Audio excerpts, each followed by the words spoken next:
what scares the European ecosystem more than anyone else on the planet Earth is competition. I call them zombie companies. Cut them the actual grants, this company would not exist. Cloud computing in orbit is going to change the way we do space missions. In the future, wars will be fought with intelligence, not with missiles.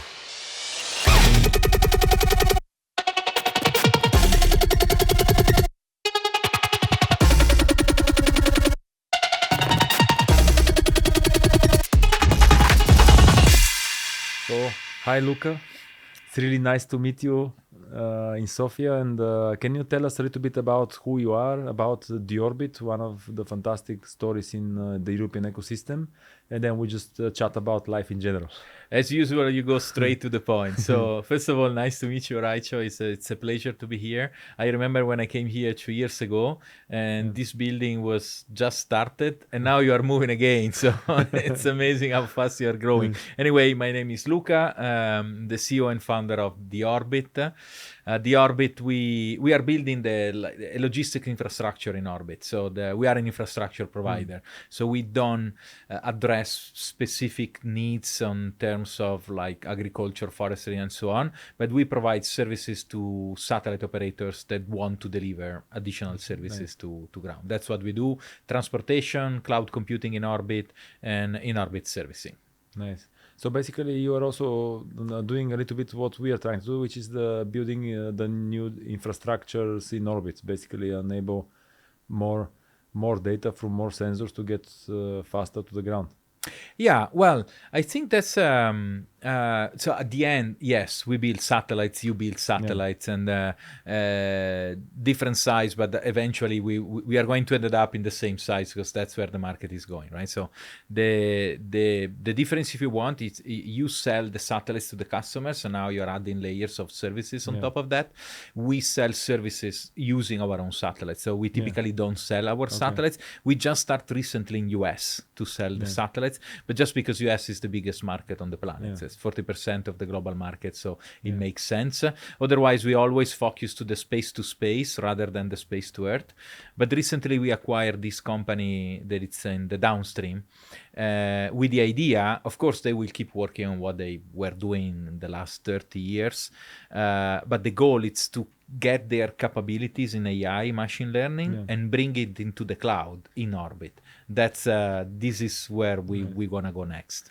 You have built a quite significant company. I remember many years ago, actually, when we created EnduroSat, the orbit was already up and running, and I was always fascinated about your stamina and the strength to endure the European ecosystem reality checks and European investors reality checks. Not to diminish all of them, of course, but generally, statistically speaking, vastly different experience that I have seen between the European ecosystem of investors in the early ages, like 10-15 years ago, what was a reality for us, and how the US was operating on the investment, on trust building exercise between the small startups and the bigger entities that decides the fate of their program. What was the biggest challenges that you faced in the early ages, and did it change with the size of the company? For those of you who don't know, I think your company is more than 400 people right now, right? 600 now. 600. So. Okay, I don't want to be on your place on the first day of every next month, but it's a really incredible story of growth. So I think challenges are increasing with the size of the company, right? So you can't sleep. That's the point. At the beginning, the challenges were really so when you are creating a market that is not existing, no one is believing you, even the investors. I mean, put yourself in their shoes. They see this guy pretending to tell them that in the future this is going to happen. They call the experts that were from the traditional space, and the experts, they say, oh, this is all bullshit, right? So I said, why should I give the money where everybody is telling me not to do so? So that was the initial challenge. Then now the challenge is how to manage people in a proper way, right? Because at the end, it's the only asset we have. So it's the people. So now, for example, right now, we are exactly at the moment in which we are changing the organization. It took, I put all the people together, like my leadership team, like outside in an agriturismo in the country, said, look, guys, you have 3 days to spend here. forget about the company as it is now. Forget everything. Forget the people, forget the roles, forget everything. You have the vision, you have the strategic roadmap, you have the business plan, and of course you have the budget for the next year. And on the other side, you know the customers that you want to address and the products and services that we have. Now design the company without thinking about the people, just the company that can serve that. And then in second layer, and now you have a very scarce resource that is people. You have to find the best person that can fit that specific task. And everybody need to have, so every single task need to have one single decision maker. That was our problem, because when you are 50 people, it's very easy. You go to the other desk and you agree with the other what to do. You don't need process, you don't need emails, you don't need anything.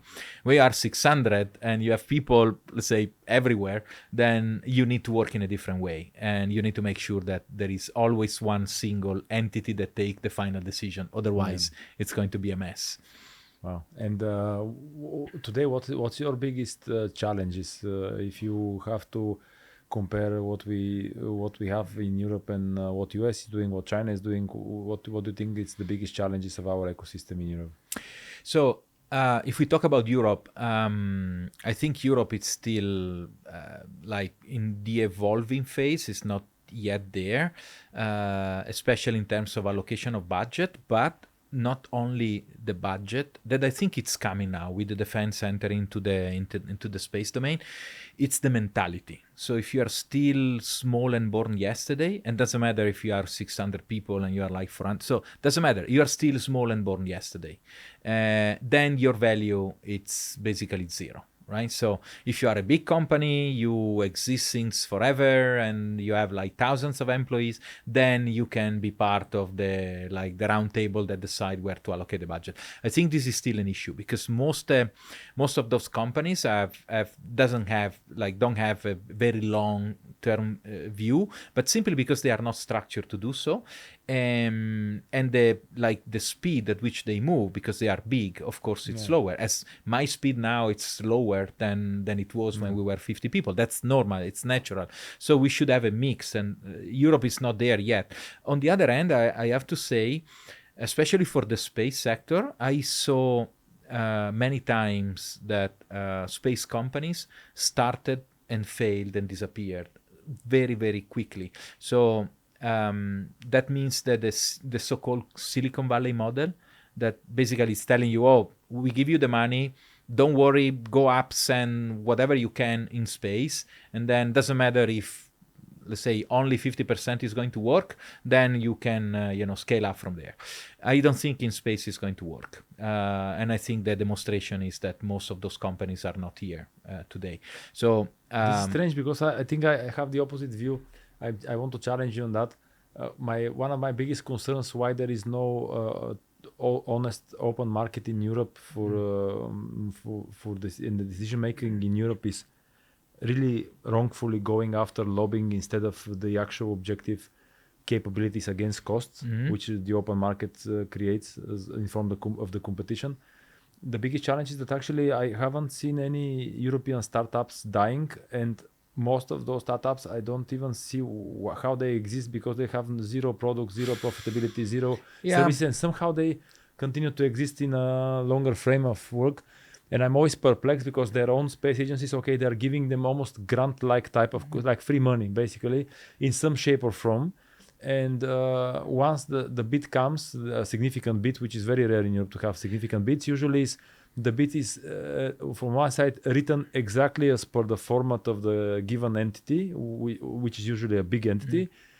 And to not have a side noise, they give a little bit of budget to a few startups for them to just continue their existence. But I always, and again, I have deep respect to European founders. I know how much more difficult it is probably from the environment point of view to political and economical to build space, especially or deep tech startups in Europe nowadays than other parts of the world like US. But at the same time, most of them are getting very expensive NGO programs. I have to be very controversial in my saying, but it's like really an NGO program. Like I don't believe when someone tells me I'm a pre-revenue, how many years you are pre-revenue? 10. But that's not okay. That's not the case of a business, in my opinion. I'll come to that. In which other economic sector you can afford to have a company that has not even profitability, not even revenue for 10 years. And this is not normal. That's not normal. But I'll come to that. What I meant saying that the Silicon Valley model is not applicable. So imagine you have a plan that will bring the company to success with, I don't know, let's say 100 satellites, like a constellation of 100 satellites or 50 satellites, whatever. Then you go to the investor and say, okay, give me the money for building 100 satellites. They will not give you the money for 100 satellites because you are a startup. They give you money for 10. Show me that your system is working, right? So that's normal in every sector, even in space.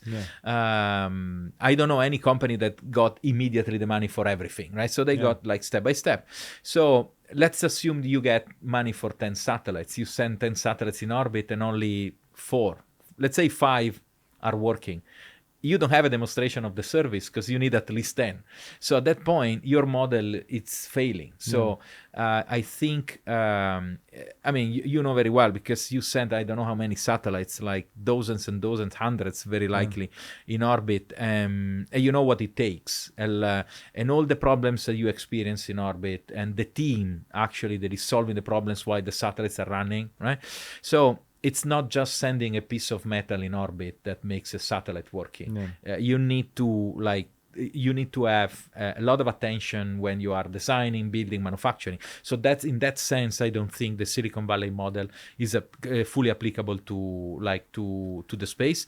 But what you said, it's correct. So in Europe, I think we have the opposite. So we keep all the companies alive. It's like zombie. I call them zombie companies. Cut them the actual grants and tell them go compete with us on a real service or product level with any other peer of yours on the global market. This company would not exist in 2-3 quarters from now. They will be the complete dead. Simply that the companies are not dying means there is something wrong in our model. They're not dying, but at the same time, I think they're also not scaling as aggressively or as potently as any other of the big peers around the globe. And this is what it's always strikes me a little bit, because the notion is wouldn't the fact that we have an open market, if it was open, really open and honest, create the competition that creates these higher stake companies, higher growth, like super growthers, like basically it's someone that has the capacity to really outgrow everyone else. But I think the situation is changing, but it's true what you say. There's still like the vast majority of the small medium enterprise in Europe are working with the old model, right? So I do remember this. There was this entrepreneur that came to visit the company. And this guy, I can't name the company, okay? This guy told me, oh, Luca, you know, you and me are different, right? You see what, like this building, you paid for. The computers, you paid for. The people, you paid for. And the system you paid for. You know, I didn't pay for anything. I just got the money from the region, from the government, from the Europe, and so on. But you know, 10 years after, there are still 20 people and I'm 600 people, right? So the point is, this model now is changing, that the very same entrepreneur came to me like 6 months ago and said, Luca, I understood. Now I'm investing. I create a different company. We are already 50 people from 20 for 10 years flat. And now we are taking risk and we are doing this, and it's our own product and we are going to launch in the market. Please help us because we need to test it and so on, right? So the model, the European like traditional model is changing, but I think there is still something missing, because there's the will from especially the young startups to do so, but the system doesn't allow. For example, you get grants. If you're a small company, you don't get access to the programs in which you can book marginality. You have access to grants in which you need to co-invest, so zero marginality or even negative marginality, right? So this is one element. Why not giving access to like the European programs if you want to help those companies to grow? First, number one. Second, most of the startups are moving from selling the products into selling the service, but governments, the procurement is not yet there. There's a big debate in Europe. There's this new space advisory group for ESA. And there's a big debate trying to introduce the concept of service. You know, the high level, all the directors at ESA, they say, oh yes, that's a very good idea, let's go in this direction. The issue is is when you go into, and now I'm saying something that, when you go down into the ladder, into the middle management, they say, oh, no, that's not possible. Right, so like months and months of work of this advisory board with a lot of startups and grown-up companies. But then we end up into this nepotism type of situation where you have these big programs like Iris Squared and others that are so ridiculously described to fit an exact frame of an exact solution that they are not asking you, hey, we have this challenge. Whoever can solve the challenge wins the game. No. We don't care who they you are. They give you you the architecture. And by the way, we will be paying only based on the results, which will be the most brilliant thing on the planet Earth and more logical. Yes. What they're doing is we are going to spend the next decade of insanity. We want you to create exactly this solution that looks exactly like that. Oh, and by the way, this happens to be one or two companies that we all know about. But we are otherwise very open and transparent of how we do business. So this is when a normal entrepreneur sees that, and in his mind, in my opinion, it's like fuck this shit. Like I'm going to do something else that is materially more important on much more global scale. So you start becoming much more global company, because intuitively that's wrong. Like that's not an open market. Look the rocket competitions. I'm not a rocket scientist, but just reading through it, it's the joke of the planet. One company specifically receives all the financing, and they said all the other companies in Europe fight it for 10 million or whatever, amount that was for a rocket, 10 million. It's like it's nothing. It's nothing, and then it's really. But they make it also so visible that shows impotency in leadership. Maybe they have management on top, but it shows incredible impotencies. But what is not understood is that the side effect of these things, in my opinion, is a lot of high caliber, high quality, real leaders in the European defense and space are shifting gears to wherever they can find an open and transparent market, because they want. If you are strong, the reality is you want to compete, you want to grow, you want to have a hyper growth, you want to have hyper problems, you want to scale up things fast, right? If you see that the environment is working in a direction that it has nothing to do with the open market transparency and what scares the European ecosystem more than anyone else on the planet Earth, competition. Why it scares them? This is again my controversial view, Jonas, because you're scared because, not you personally, but in general, you usually are scared because you know that in your guts, what you're creating is not that valuable, neither on a product, neither on a service side. And if I'm let alone to actually compete, I have nothing. Like I go with a knife battle against a tank divisions. So it's but you touch a lot of aspects here, and I think I'm challenging you to make it more controversial. No, I'm I you think know me. I mean, not the greatest friend of politicians. The issue is that in like 99% I agree with you. So that's we need to find a topic in which we disagree. But so Iris Square, I think it's so the original idea was good, but it was too far away in the past, and the results is going to be too far away in the future. So by the time, even if Europe is going to create it, it's going to be obsolete. So it's not really useful. And on the rocket side, I think this. I think you touch like launchers, right? So. What are launchers? I don't know any rocket business that actually generate profitability. SpaceX started in 2003. And it generated the first dollar of profitability in 2023, 20 years after. But in reality, the profitability comes from the government contracts, right? Because the rideshare missions, there are only 3 per year. They are not capable of sustaining the overall business. So rocket business, it's takes a lot of capex, a lot of issues, a lot of money, and by the time that you recover that, it's already obsolete as well. So you need to reinvest and so on. But are rockets part of the space economy or not? Because in reality, rockets are intercontinental ballistic missiles. If you look at the nations that are investing more into launchers, are those that cannot have, because they lost the war, intercontinental ballistic missiles, right?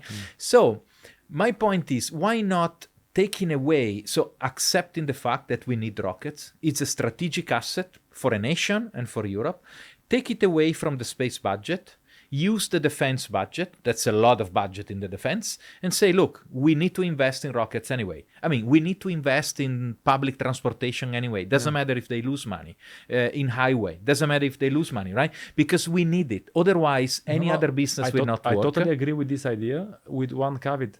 Even if you are backing certain industries or certain parts of industries because they're essentially strategic value for you on defense, on capability, still you can do it in an open market where you say, listen, whoever can put a payload to orbit, similar to what NASA did when SpaceX got born, we pay 10 million or whatever million, 100 million per flight for you to prove this capability over and over. How you get to this capability, however, is you as an entrepreneur and your backers, your investors, your quality of the team that you can enchant to join you on the journey, not the person the organization that creates the tender should not decide the fate of the who is the winner before the race starts and define very clearly that the solution is the exact solution.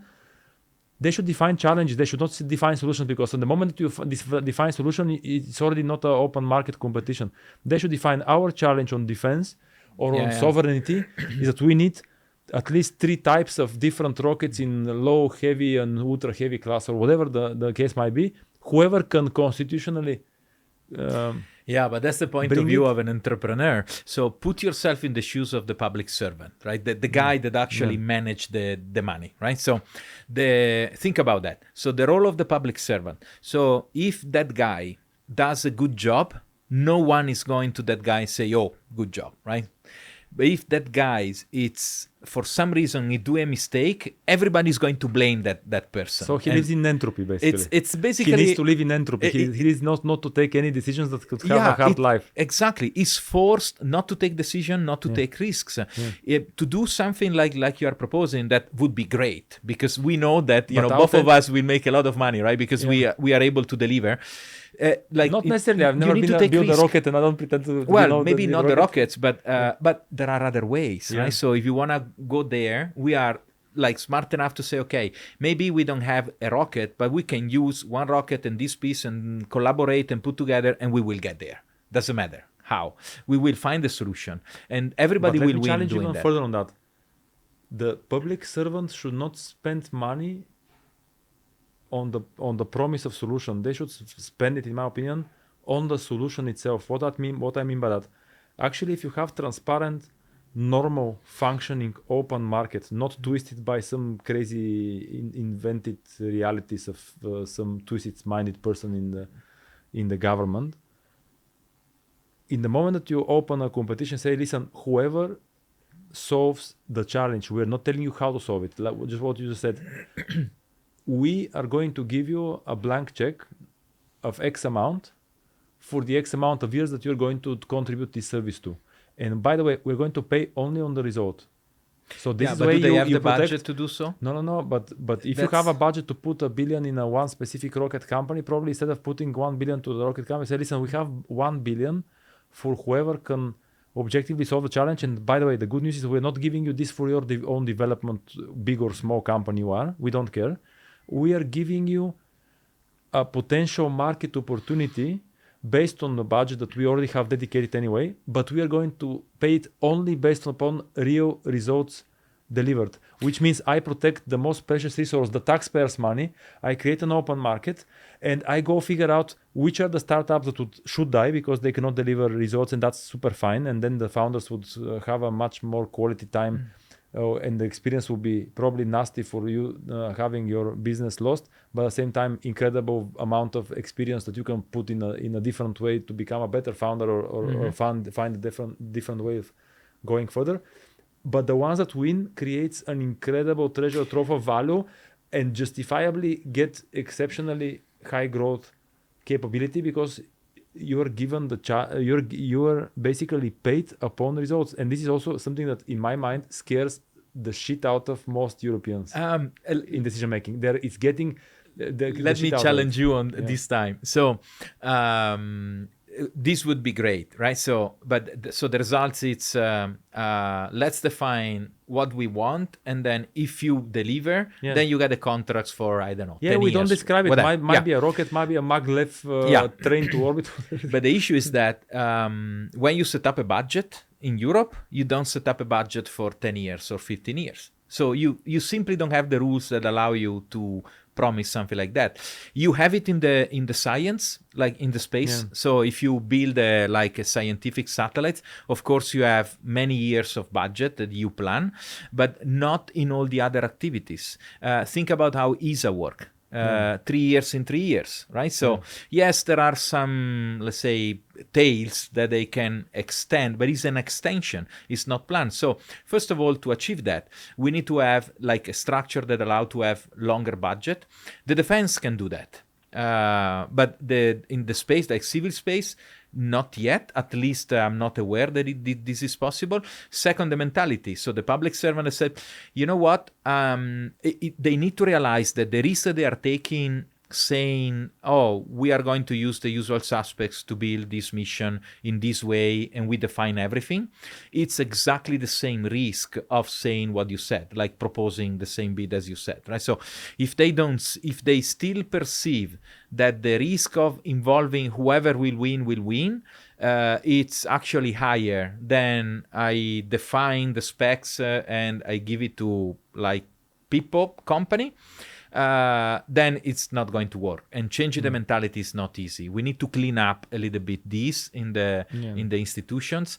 But and we keep saying, oh, we change the directors, we change the president, but it's not one person that make the difference if the entire system is the same. You know, we should, every time that we change, then we should change everything. And then new people with new will, and also challenge, because they are under test. So they are willing to take more risks in order to stay.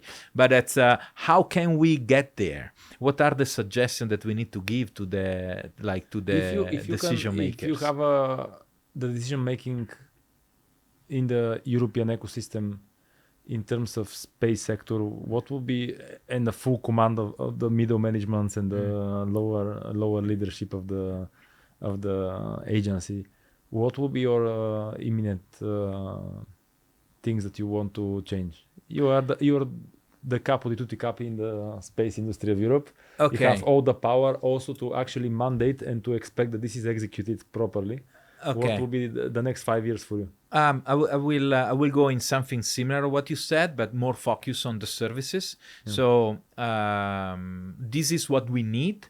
We don't define anymore the technology that is required. We don't define the standards. We don't define anything. You industry, you take the responsibility. This is what I want. If you give me this, I'm going to pay you. Doesn't matter. I will not put any limit on the marginality because you are competing. So I'm pretty sure that you will do a good job. You know the market way better than me, so I don't need to force you to stick to this. So no tricks behind. And if you are successful, then you will win a contract that will last for like not 10 years, but like 20, 30 years. Like the energy companies, they get from the government 30 years of contracts. Airbus, when they are like signing contracts with the suppliers for the airplanes, it's like 15 to 20 years contracts. So why in space we are not able to get there? So this is what I would say. And the budget that I have, maybe it's going to be limited, but I'm going to extend for the duration of this. And selecting in Europe, I will select only those areas in which we can be unique. I mean, why should we keep following others and replicate with less money what others are doing, typically US, in a better way than us? I understand that we need to maintain a critical infrastructure, but that's again where we need to cooperate with the defense, right? So the defense will need space. Because in the future wars will be fought with intelligence, not with missiles, and space will make a big difference. So why not using the defense for all that is critical and strategic, and then keep the civil space like helping the competition, not actually limiting the competition. This is what I would do, but I'm not the public decision maker, and I have to deal every day with the same problems that you are dealing as well. Nice. And what are the biggest challenges that you see, or the biggest disruptions on the space markets as of today, like 2025 until Yeah, I then in think the near future? What are the things that keeps you up at night in terms of technology challenges on a political level, whatever the case might be? so. I think so. We talk about the cloud computing in orbit before, and I think that's a massive thing that is going to change the way we do space missions. Because at that point, you can elaborate everything in orbit, and and it's scalable, because you want to build an interplanetary infrastructure, you can do it, right? So you connect the satellites between Mars, Moon, Earth, asteroids, whatever. The issue is that like you are completely changing the model, and who's on the other side. And of course it's a new thing, so you need some support from the government. You need initial like traction, because otherwise the commercial customers will not let's say put at risk their mission, right? So you need some initial traction, and they don't understand the model. It's such a different model that for them it's too far, and being like far means risky, even if there are no risks. But still, that's the difficult part. So how you inject new concept into a stable system that was like that since forever. The new guys that are in the public institutions, you see them, you talk to them, they are energetic, they want to change and so on, but every time they bounce back a wall, and then sooner or later, you know what, they will simply say, okay, you know what, I tried once, I tried twice, I tried 3 times, fuck, right? So I'll focus on my life. I have my family and my kids, and I want to live a good life.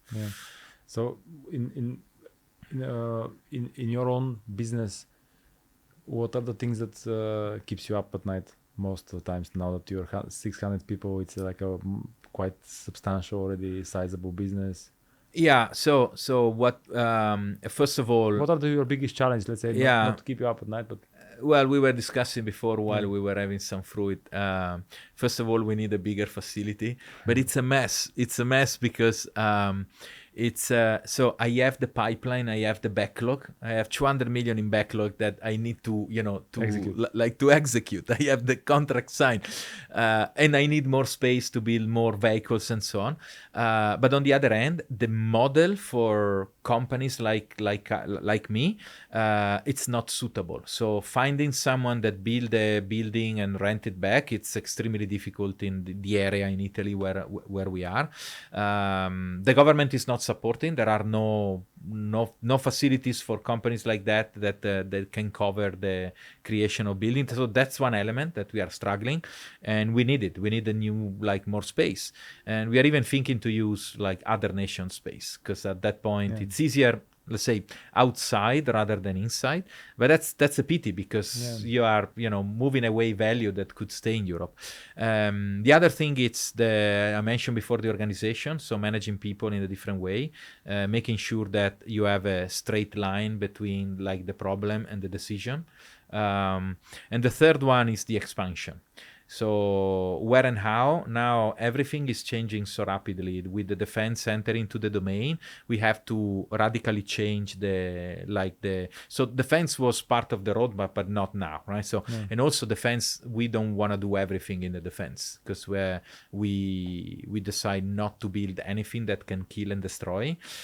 That's also difficult. But also, how do you're coming yourself? I remember that you were coming from the defense background, right? Well, I was it was a parachute officer. Yeah. But it's also kind of what is the threshold there? Because, for example, if I understand the idea of active weaponry systems, again, defensive intelligence system, but at the end, the intelligence systems are used to navigate it's a gray area. It's like the screwdriver, right? So you can use it to fix, but you can use it to kill a person, right? So what is the limit? That's you have to evaluate case by case. So, for example, I do remember when the war happened between Russia and Ukraine.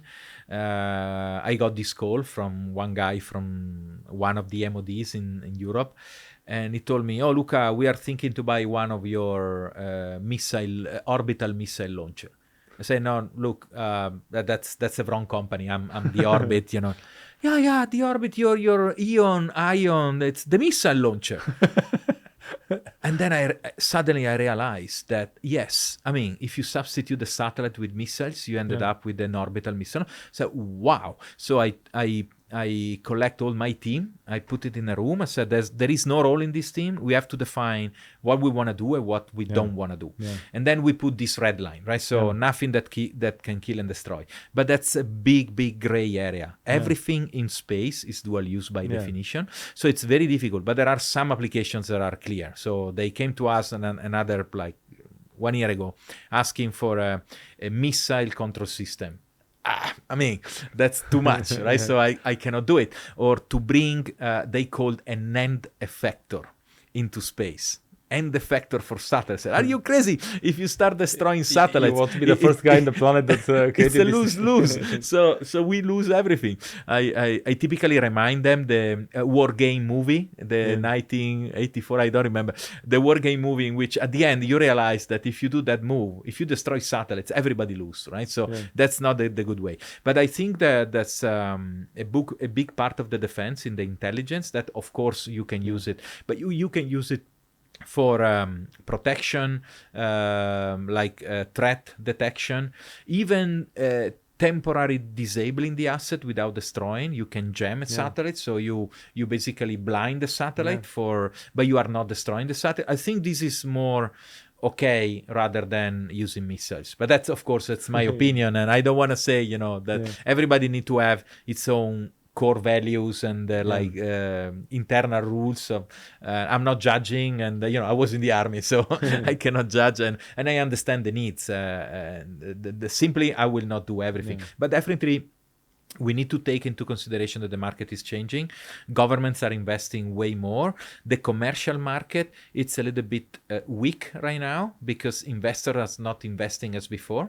New funds that are investing in so-called defense tech are being created, and defense has a lot of money, and they don't know how to spend this money because the capabilities of producing airplanes, boats, and tanks, it's not enough to fulfill the entire budget that they are planning to deploy. So space, it's could be the answer. What for the final thoughts? Where would you like to see the orbit in the next 2-3 years? 2 to 3 have like a master plan or something? What would be the ideal case, let's say? 2 to 3 years in space is basically tomorrow, right? So you already have, so it means that you're already building what you are delivering in 3 years. Well, in 3 years we will have the in-orbit servicing vehicle up and running, or very likely ready to service. The first customer is going to be EnduroSat, so it's public, I can say that. That's definitely is going to happen, and hopefully we will have a new facility by that time. And the cloud computing. Cloud computing, we have 4 nodes only at the moment, but it's every time we launch, we are increasing. But my expectation is others will start creating cloud computing constellations, and then we can pack all together to have a distributed cloud infrastructure in orbit. I think in 3 years probably we will be at the beginning of that, but at least there will be a solid base, like already proven everything. We are already making money out of the cloud services. So I think it's going to happen in like 3 to 5 years. And if you have to have a message to any young person that wishes or dreams nowadays more than ever to build his or her own space startup, what would you encourage them to do, and what would you encourage them absolutely not to do? The sectors, you mean? Well, let's say generally speaking, first of all, they should work a lot on a vision. I saw a lot of startups that they just focus on what they are doing, the product, but the technology is never the answer. You need the technology, but you need to think in terms of what are the markets after the markets, because it takes time to get there, and everything can change in the meanwhile. So if you focus only on the technology to sell today, it may be too late, right? In terms of like sectors that are, in my view, the most hot right now, optical for intersatellite communication, even radio frequency for intersatellite communication, because I think there will be the optical is still too heavy, too big, need a lot of work in multi frequencies, not just one frequency, to have multi-point connection. AI, definitely. We use AI on everything in the company, and now in the satellites. That's very important, and it's going to take over anyway. There's nothing we can do about. We cannot stop the future, so why not using it, right?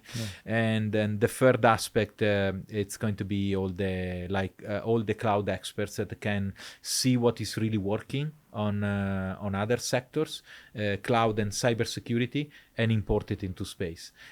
Don't focus on what is done in the space sector because it's already obsolete. Import from other industries, create new ideas, and keep a channel open for like ground exploitation of your technology, your products, but create something new from what is existing for the space sector. Luca, many thanks for coming for so many times and to Sofia and visiting us. Many thanks to spending almost 4 hours yesterday with our students from Space Challenges program and the Master Degree program students. And I wish you all the best to fulfill your wildest visions of the future. I'm excited to follow up on those and challenge you more. And thank you for being part of our podcast. Thank you very much. It's a pleasure, and actually I'm expecting to come back. So maybe like last time I came 2 years ago, maybe in 2 years or earlier, I will be happy to come here. Well, we can touch base and then challenge each other on all the statements we did. Yes. By that time, I wish that I sincerely wish that we are not becoming more politically correct and less useful as technology leaders. Yeah, I think there are so many topics that we can talk about, and I know that we agree, and probably not everybody will agree with us, but that's what we want. Yeah. That's right. Thank you.